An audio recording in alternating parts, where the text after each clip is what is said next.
أعوذ بالله السميع العليم من الشيطان الرجيم بسم الله الرحمن الرحيم والصلاة والسلام على خير خلق الله سيدنا ومولانا محمد صلى الله عليه وسلم وعلى آله وأصحابه الطيبين الطاهرين ومن تبعهم بإحسان إلى يوم الدين ورضي الله عن قطب المكتوم البرزخ المختوم سيد أحمد بن محمد التيجاني رضي الله عنه وعن جميع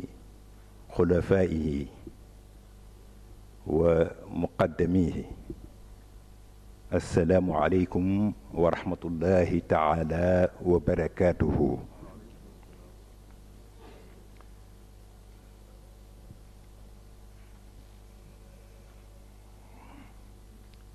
Chers représentants du Khalife général des Tidianes, Serigne Mohamedou Habib Sy ibn Serigne Mansour Sy, Serigne Moustapha Sy El Amin, responsable moral du comité d'organisation au service du Khalife général du Khalife Ababacar Sy,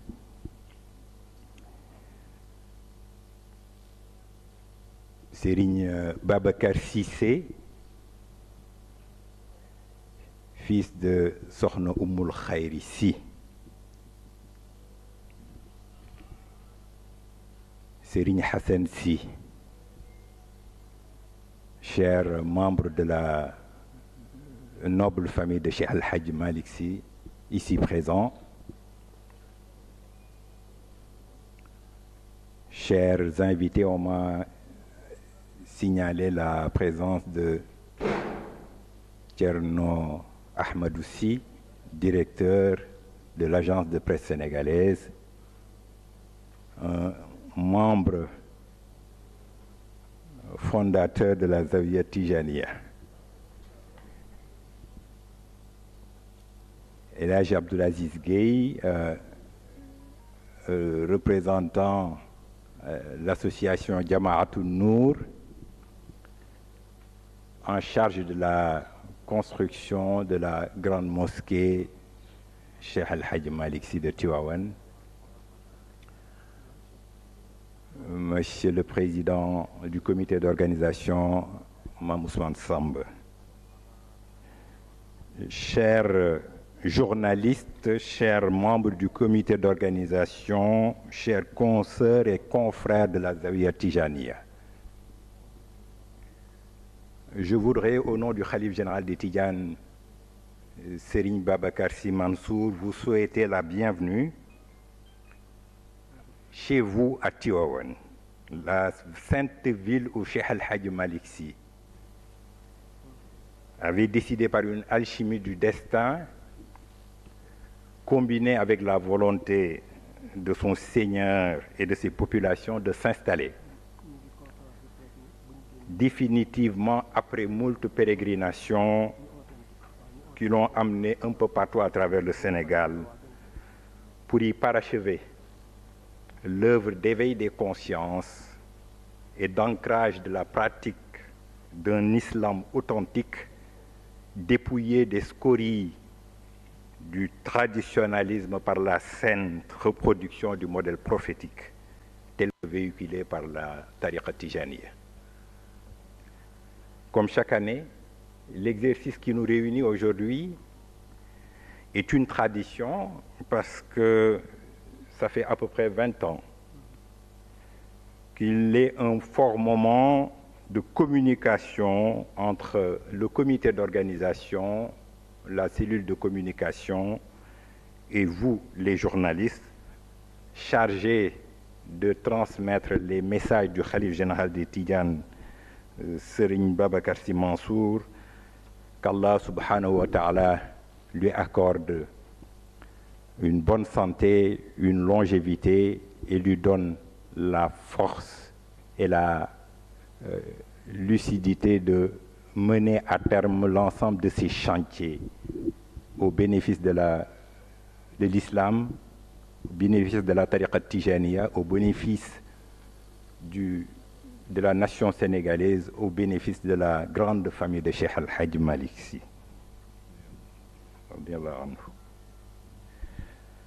Donc des messages pour lesquels nous comptons sur votre coopération et votre collaboration pour les mener là où ils devraient être menés, Inch'Allah, dans le cadre de la célébration de l'édition 2023 de la naissance du meilleur des hommes, Sayyiduna Muhammad sallallahu alayhi wa sallam. Ce prophète guide dont la venue n'est que félicité et son apostolat miséricorde envers les univers. C'est la raison pour laquelle, et fidèle à l'héritage dont il est le garant le plus irréductible et le continuateur du legs ô combien précieux de ses illustres devanciers, qu'il a instruit, lui, Mansour, le comité d'organisation, de retenir comme thème de cette édition, c'est vers la guidance du prophète Muhammad sallallahu alayhi wa sallam que nous allons orienter les générations. Serigne Moustapha reviendra certainement sur le processus qui a permis au choix et à la validation de ce thème, Inch'Allah. Un thème qui a été choisi comme pour exorciser le mal devenir des générations tardives, perdues dans les limbes du désespoir, parce que mal guidées, mal instruites, moralement et spirituellement mal traitées, mal armées pour faire face aux vicissitudes de notre époque. Une époque trouble et troublée, vivant d'expédients destructeurs, qu'ils soient virtuels, qu'ils soient matériels, et quand je dis virtuel, je pense aux réseaux sociaux, ou qu'ils soient purement et simplement idéologiques. Comment sauver cette génération sinon que de l'attirer vers les enseignements du prophète guide sallallahu alayhi wa sallam et les ramener à la source, les enraciner aux valeurs et aux vertus fondatrices de la vraie humanité telle qu'il l'a incarné et continuera de l'incarner, comme notre cher Cheikh Al-Hadj Malick Sy l'a si bien dit dans son célèbre Mimia, tant que grondera le tonnerre, que la colombe continuera de roucouler et que de la plume l'encre coulera. Ma ar'ada ar-ra'du wal warqa'u tanhibu min hadiliha wa jara dam'un min al-qalami. Ce prophète guide dont ses plus grands admirateurs ne sont ni de son époque, ni de son ère géographique, ni même de sa foi. Et pour cela, je citerai le célèbre auteur du Diwan oriental et occidental, le philosophe Goethe, qui dans une boutade parle du prophète Mohammed sallallahu alayhi wa sallam à un de ses amis en lui disant: tu vois, Eckermann, son enseignement réussit toujours. En dépit de tous nos systèmes, nous ne pouvons aller au-delà et personne ne peut aller au-delà. Ailleurs, un autre sage de l'Inde, Mahatma Gandhi, lui a fait ce témoignage en disant: je voulais mieux connaître la vie de celui qui aujourd'hui détient indiscutablement les cœurs de millions d'êtres humains Je suis désormais plus que convaincu que ce n'était pas l'épée qui créait une place pour l'islam dans le cœur de ceux qui cherchaient une direction à leur vie, c'était cette grande humilité, cet altruisme du prophète, l'égard scrupuleux envers ses engagements, sa dévotion intense sa dévotion intense à ses amis et adeptes, son intrépidité, son courage, sa confiance absolue en Dieu et en sa propre mission. Ces faits, et non l'épée, lui amenèrent tant de succès et lui permirent de surmonter les problèmes. Voilà ce que Mahatma Gandhi avait témoigné sur le prophète Mohammed sallallahu alayhi wa sallam. C'est vous dire, chers journalistes, que c'est autour de la reproduction du modèle prophétique que va s'articuler toute la programmation scientifique, culturelle, artistique de ce Maoulid. Suivant ainsi les engagements de Cheikh Al-Hadji Malick Sy, qui n'a rien laissé du prophète Mohammed sallallahu alayhi wa sallam, mais également de ses muqaddam, modèles achevés de sagesse et de sainteté, tous taillés dans le cordeau et la rigueur intellectuelle de son université populaire, son séminaire mythique de Ndiarndé. Un séminaire qui a vu défiler plusieurs générations d'étudiants mus par la seule quête du savoir,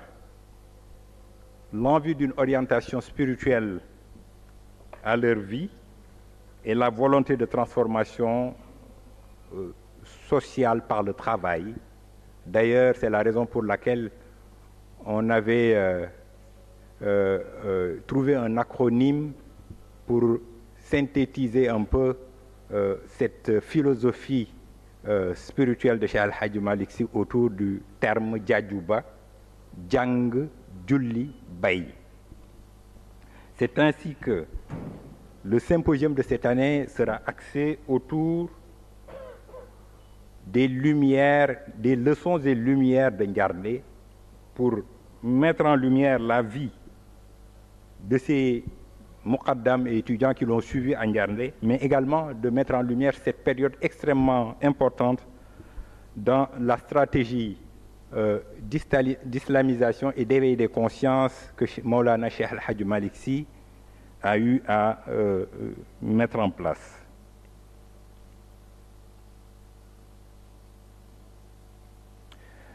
Donc une stratégie qui lui a permis d'essaimer sur tout le territoire national ces centaines de muqaddam, chacun étant en quelque sorte une sorte de clone. J'ai dit que le clonage a démarré avec Cheikh Al-Hadji Malick Sy parce que dans toutes les localités du Sénégal, il a eu à installer un de ces muqaddam qui était aussi bien formé, aussi renforcé spirituellement pour pouvoir justement continuer le processus d'islamisation, mais également d'éducation des populations du Sénégal. Nous pouvons en nommer quelques-uns dont la vie et l'œuvre seront revisitées lors de cette édition. On peut en citer El Hadji Rawane Ngom, El Hadji Abdou Hamid Kane, El Hadji Baba Ndiong, Mame Mor Khoudia Sy, El Hadji Malick Sarr, Serigne Hadi Touré, Serigne Birahim Diop, tant d'autres dont les noms vous ont été donnés dans le cadre du dossier de presse qui vous a été distribué. Mais vous dire également que l'édition 2023 sera un arc tendu entre l'authenticité et l'enracinement et l'innovation. La cellule Zawiya Tijaniya, en relation avec le COSCAS, a décidé de convoquer l'innovation lors de cette édition à travers l'organisation d'un hackathon. L'objectif, c'est justement d'attirer les talents à réfléchir et à nous trouver des solutions par rapport aux problématiques que nous avons identifié pour faire de cette ville, faire de cette Hadra une smart city, comme je l'ai dit,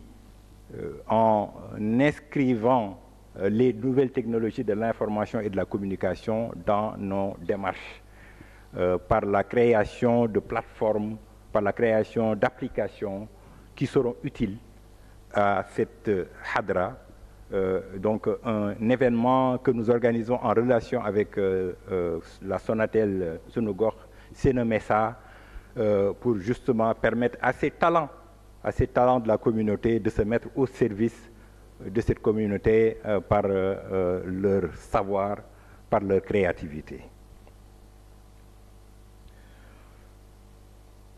Nous remarquerons que c'est la première fois qu'un événement de cette envergure et de cette nature est organisé dans le cadre de l'organisation des événements religieux au Sénégal. D'autres activités tout aussi intéressantes et impactantes les unes que les autres, comme l'exposition sur la vie et l'œuvre de Cheikh Al-Hadji Malick Sy, avec un atelier consacré à la calligraphie islamique, la calligraphie arabe, donc qui sera organisé 2 jours avant le Maoulid, jusqu'au jour du Maoulid. Les bourdes populaires, le forum de l'Université populaire de Maodo qui va consacrer une journée souvenir en hommage à Moulaye Cheikh Abdul Aziz Al Amin, dont le 22 septembre est la date anniversaire de son rappel à Dieu. Mais aussi le Takussan Seydou Djamil, le Takussan Seydina Cheikh Ahmed Tijani de Sokhna Aïda, également notre tante paternelle et épouse du Khalif général des Tidjanes. Mais surtout notez qu'une visite guidée des travaux de la grande mosquée sera organisée pour la presse, et c'est le lieu de vous inviter tous à venir participer à cette visite guidée,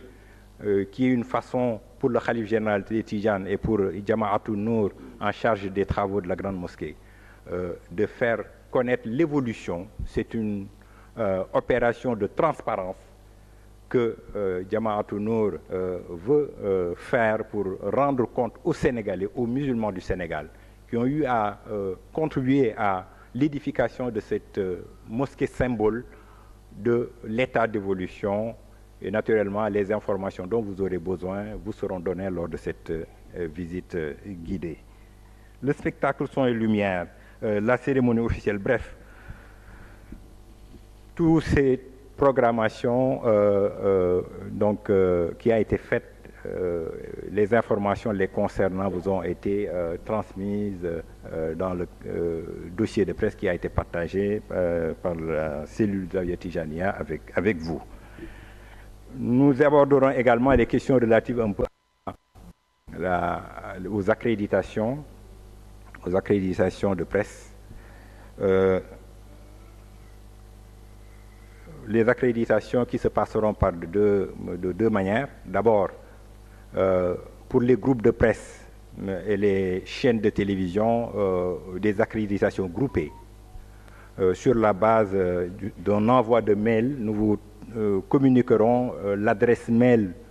sur laquelle il faudra envoyer les demandes groupées, de manière à nous permettre de les traiter. Pour les accréditations individualisées, nous vous donnerons, il faut le faire à travers le site internet de la Zawiya Tijaniya, dont l'adresse vous sera communiquée tout à l'heure par mes collègues de la Zawiya Tijaniya. Chers journalistes, je sais compter sur votre sens du sacrifice et du dépassement en vous promettant que la cellule Zawiya Tijaniya ne ménagera aucun effort pour vous faciliter votre travail, que ce soit dans le cadre de la commémoration du Maoulid ou dans le cadre de la visite que le président de la République du Sénégal, son Excellence, Monsieur le Président de la République Macky Sall, effectuera au Sénégal, dont la date ne nous a pas encore été communiquée. Lorsque ce sera fait, nous efforcerons de vous le communiquer à temps et à date. Sachez compter sur notre engagement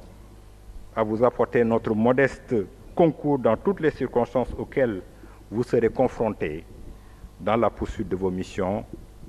en vous remerciant, évidemment oui, il faudra que j'en parle, en vous remerciant de votre aimable attention, mais vous rappelez également que nous avons aussi décidé d'organiser une journée d'enrôlement des daïras concernant la foire internationale des daïras du Sénégal, qui se fera post-Gamou, évidemment. L'idée que nous avons, c'est justement de mettre la lumière sur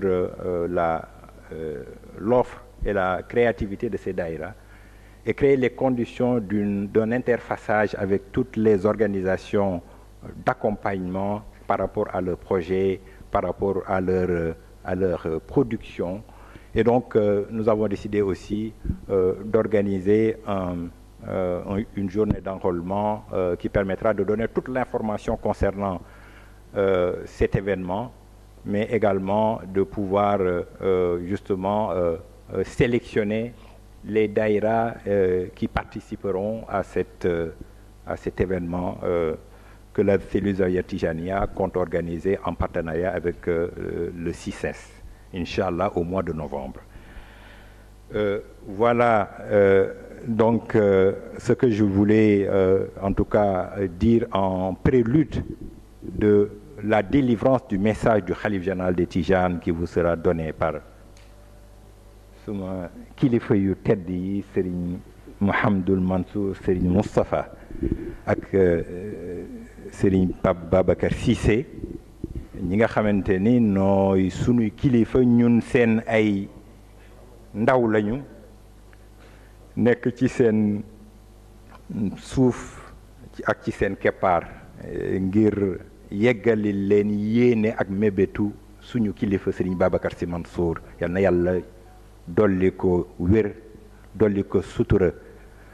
may ko mu mottali yéeneem ci xadra maamam bu tedd bi xadra Cheikh El Hadj Malick Sy mu nekk kilifa gu mën njaboot ndax tabaarakallahu sëriñ bi dafa wax ni nu julli kon nag ma doog a tënk rek li ma wax ci français ma tënk ko ci wolof nu dellu si waat yeggale liggéey bi incha allah ndax fii nag bërëbu leer la ak diine kon nag fu nu farata dabe dañ koy mottali naw yeggale li nu war a def incha allah ñu di leen ci sant bu baax ci may ngeen ñu may ñu def ko tabarakallahu kon nag ñu def benn pause u 5 minutes rek ñu julli dellu si waat ñëw yeggale incha allah kilifa gi nu yàlla booleel mu wax ni kilifa gu mën njaboot la tabarakallahu ndax bokk na ci mën njaboot xam lu sa njaboot soxla nga fàggul ko indil ko tabarakallahu te loolu kilifa gi ci biir defal nañu ci lu nu ko mënula fay ila yawmi diin mooy liggéey bu tedd bi mu yëkkati mu di jumaa Cheikh El Hadj Malick woonu nun njabootam yépp te bu ma nee njabootam Sénégal yépp a dugg tabarakallahu ci yiw yu munu yéene mooy may ñu ñun sunu génération nu ndamoo yeggale bi nga xamante ne daanu ko yeggale liggéey bi mu sumb incha allah di ñaan yàlla may ko sago kàttan ak wér gu mu ko ubbee ak naal yi mu am ci tariqa beeg diine jeeg réew mi yàlla may ko kàttan ak sago bu mu ko yeggale incha allahu njabootam yëpp nekk ci gannaawam di boole ci boobu delloo sunu bopp sunu rakkam yi tabarakallah sëriñ Maodo Sy sëriñ Babacar Sy Abdoul Aziz tabarakallahu nekk ci gannaawam ñun ñuy seeni njaboot yu tuuti nekk ci seen keppaar waaye nu téye ñu téye bu rafet macha allahu téye boo xamante ni téye lu fi nekkoon duñu ko fi jële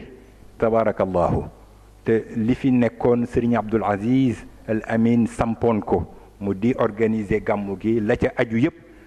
ña ko yoroon bàyyi na ko ci seen loxo te loolu tabarakallahu yiw rek la wax dëgg yàlla di ko ñaanal yàlla di ko ci sant tabarakallahu ni ñu ko waxee gàmmu ren gi sëriñ Moustapha dana ci dellu si ci ndigal yi mu ci joxe moom ak sëriñ Habib ci wàllu tem yeeg wax nañu ko nga xam ni daf ko delloo ci yar duma ci sori loolu Sëñ Moustapha dana ci dellu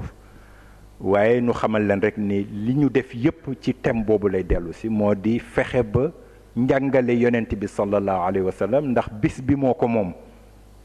njàngale yonent bi sallallahu alayhi wa sallam ñu fexe ba ndaw ñi génération yu mujj yi moomale ko seen bopp tudd nañu ko ci ay programmation fexe ba delloo si innovation fexe ba daayira yi amaat beneen jug xam ni dañu am responsabilité ci société bi ñu nekk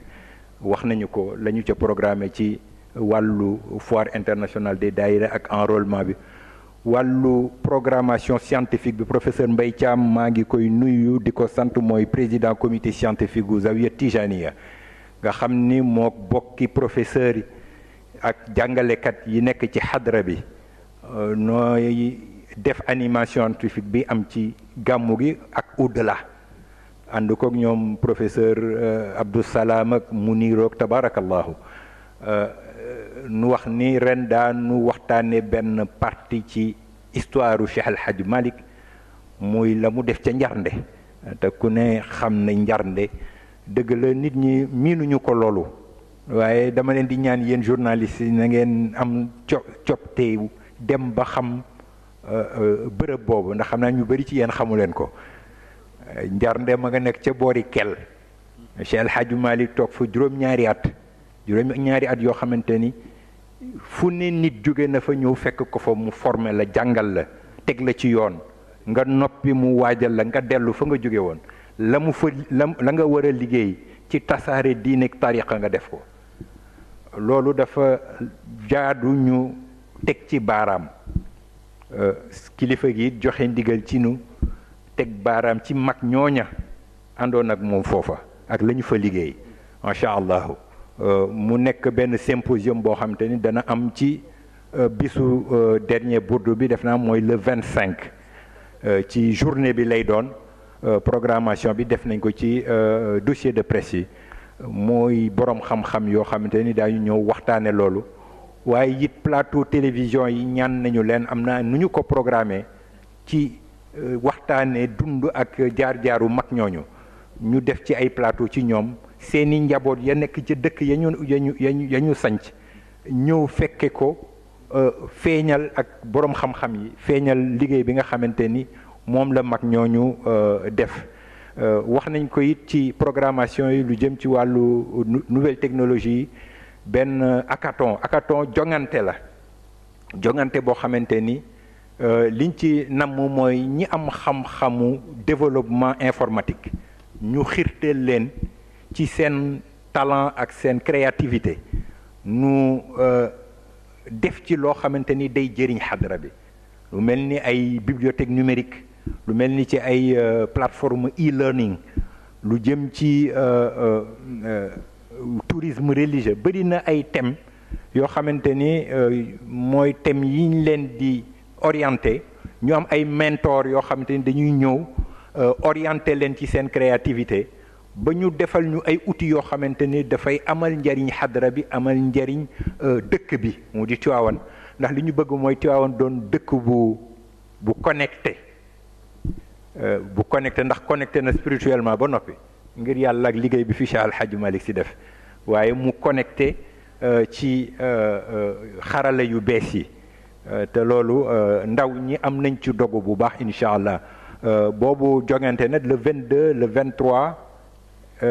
le 24 su ma juumul lay amee fii ci Tivaouane incha allahu information yi concerné hackathon boobu da ngeen ko fekk ci dossier bi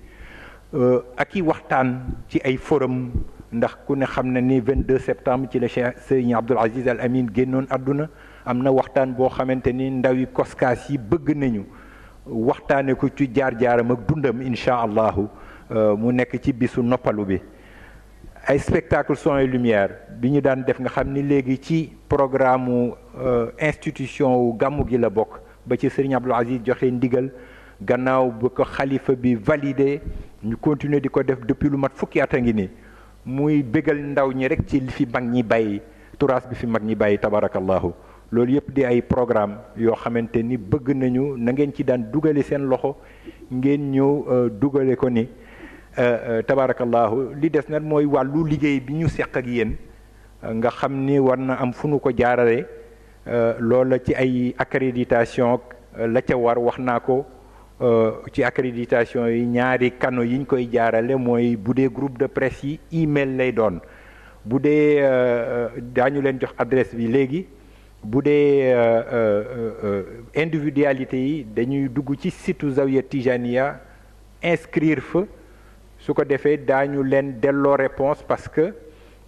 am na nuñ ko bëggee ngir bëgg rek liggéey bi yemb ba yàqu-yàqu du ci bëri ñu bëgg rek defee ko anam boo xamante ni moo gën a orthodoxe ba ngeen mën a def seen liggéey na mu waree incha allah la ca aju bu ñuy def question réponse yi suñu bokki zawiya bi daañu dellu si ñëw jox leen ci ay information waaye ñu jàllale lenn ci ay information rek mooy bisu gàmmu gi ndax wax nañ ni weer wi dafa kaamil démb kenn gisu ko maanaam kon tey mooy premier burdu bisu tey la burdu yi di door ñu ngi déglu kilifa yi ndax dañuy wéyal ñu def ko tey naturellement waaw naturellement comme waa weer wi dafa kaamil ndax dañ daan def bu fekkee ni weer wi kaamilul ñu def ñaari fan ñu def ñaari burdu waaye kon tey la burdu bi di door bisu gàmmu di tomber le 27 septembre na ko ñëpp yëg mercredi 27 septembre mooy bisu gàmmu gi li ci des nag moo di rek delloo kaddu booy lu ñu ko waxee nu ko wolof di waxee delloo buum ca boy ga moo di ñikat ñoom la fi xalifa bi toogloo man dama sob rek doon seen gën a sob ci mbooloo mi njëkk leen a wax waaye warul woon sax tabarakallahu ndax dañ leen waroon a dégg rek jox leen ñoom lépp ñu def ko waaye ci seen yiwte ak seen mbaax ñu daal di may ma dérouler li nga xamante ni moo jëm ci wàllu communication bi di ca jéggalu bu baax di leen ci jéggalu sëriñ bi waaye ci defar la bokk tabarakallahu di sant bokki journaliste yi fi daje yëpp di feeñalit teewaayu Mam Omar Ndiaye bu asfiya yi tabarakallahu nekk ci sunu gannaaw di njabootu Cheikh Al Hadj Malick sama xel dafa xaw fattu bi may cité ñi fi nekk waaye mi ngi fi teew soxna Ndey Astu Si tabarakallahu mooy sunu Amazon ci Zawiya Tijaniya yor commission entrepreneuriat tabarakallahu ànd ak jigéeni Zawiya bi yëpp nu di leen sant ci seen dogg ci xadara bi ak taxawaay yi moom ñoom Jakula Cissé ak Ahmadine Sall waaw tabarakallah suñu jarbaat la macha allah di doomu suñu jaam ba Aliou Sall yàlla na ko yàlla dolli leer tabarakallahu nu waaw ma fàttali bourde populaire obélisque bi waaw bourde populaire bi ñu daan def Dakar ci obélisque dañ ko yóbbu institut islamique incha allahu muy doon ëllëg du ëllëg la lundi 18 incha allah kon nag ngeen bàyyi ko xel bu baax a baax loolu la ñu amoon ci ay information yu ñu partagé gum di jox kàddu gi sëñ Abdoul Aziz mi nga xamante ni moo yor maîtrise de cérémonie bi di ko sant na ci taxawaayam wax dëgg yàlla Abdoul Aziz fa ndijaayam alxaaji Mansour Mbaye yal na yàlla dëgëral ko te yokk ko wér macha allah bàyyi ko ci suñu kanam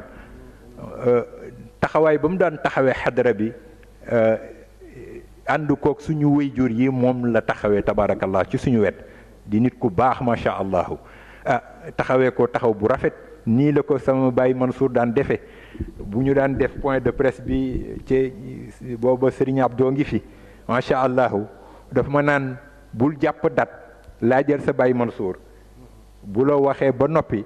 nga ñu doog a annoncé date bi Baye Mansour mooy jàpp